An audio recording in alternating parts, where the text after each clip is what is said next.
오늘 저희가 살펴볼 자료는 진짜 공감 가는 실수담으로 시작하는데요. 밭에서 직접 캤다고 생각한 냉이로 국을 끓였는데 와, 맛이 너무 쓴 거예요. 아, 저도 그런 경험 있는데. 그쵸? 알고 보니까 그게 냉이가 아니라 정말 똑같이 생긴 지친개라는 쓴 나물이었던 거죠. 정말 흔한 실수예요. 겉모습만 보고 아, 이거구나 했다가 본질을 놓치는 경우잖아요.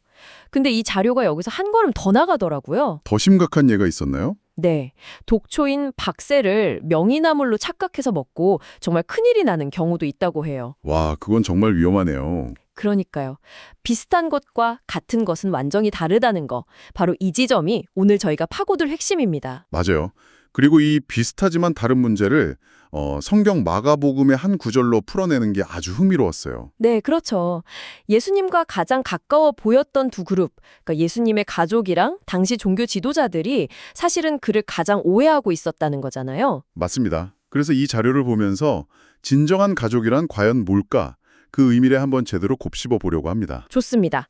우선 자료가 본문의 구조부터 짚고 넘어가는데요. 이게 좀 독특해요. 구조요? 네, 이른바 샌드위치 구조라고 부르더라고요.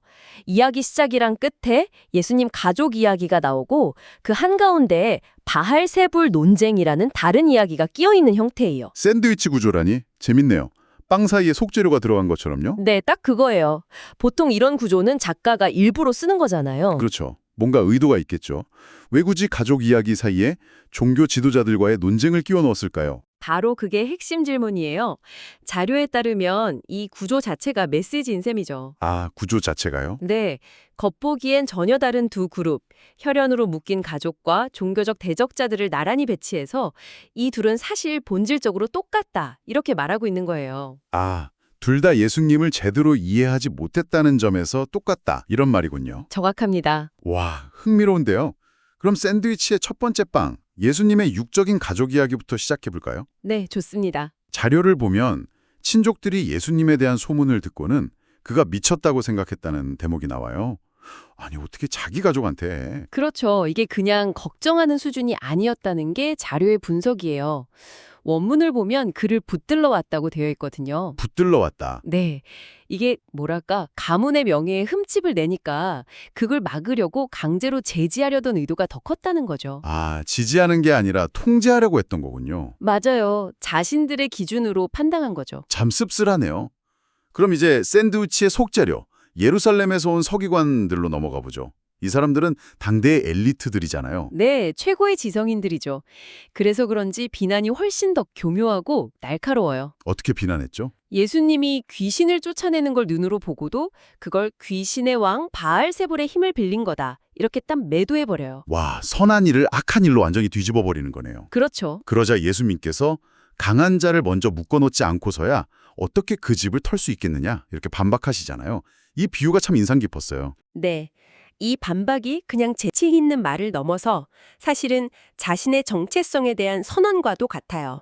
정체성에 대한 선언이요. 네. 내가 귀신의 왕, 즉 사탄의 힘을 빌리는 게 아니다. 나는 이미 그 강한 자인 사탄을 제압했다 이 말이죠. 아, 그래서 그의 영역에 갇힌 사람들을 구해낼 수 있는 거다. 이런 논리군요. 맞습니다. 내 능력의 근원이 어디인지를 명확히 밝히는 거예요. 그리고 바로 이 지점에서 그 유명한 용서받지 못할 죄, 성령을 모독하는 죄의 이야기가 나오는군요. 네, 바로 그 부분입니다. 이게 정확히 뭘 의미하는 건가요? 단순히 신의 이름을 함부로 부르는 것과는 좀 다른 문제 같아요. 훨씬 심각한 문제죠. 자료에서는 이 죄의 본질을 아주 명확하게 설명해요. 서기관들처럼 눈앞에서 벌어지는 명백한 성령의 역사를 보고도 그걸 의도적으로 저건 악마의 뒤시야 라고 규정하는 태도. 이게 바로 성령 모독이라는 거예요. 단순한 실수가 아니라 의지를 가진 거부군요. 그렇죠.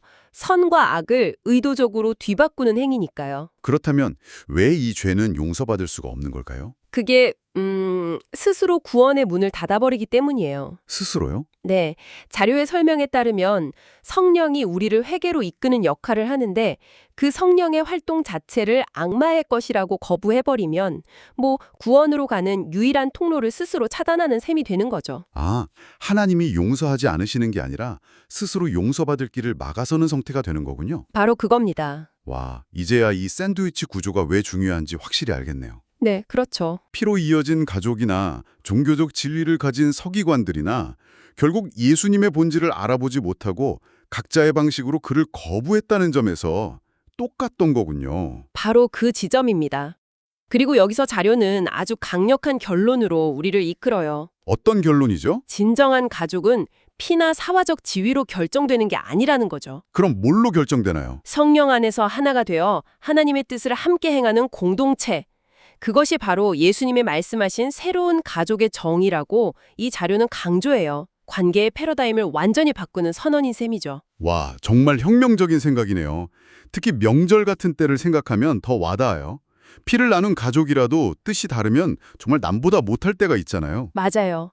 반면에 전혀 다른 배경을 가졌어도 같은 뜻을 품은 사람에게서는 정말 깊은 유대감을 느끼기도 하고요. 외적인 조건이 아니라 보이지 않는 영적인 연결, 또 공동의 목적을 향한 믿음이 진짜 관계를 만든다는 깊은 통찰을 주네요. 네. 오늘 자료를 통해 비슷함과 같음의 차이에서 시작해서 관계 본질까지 정말 깊이 생각해 보게 됩니다. 자료는 누구든지 하나님의 뜻대로 행하는 자가 내 형제요 자매요 어머니이니라라는 구절로 마무리되는데요.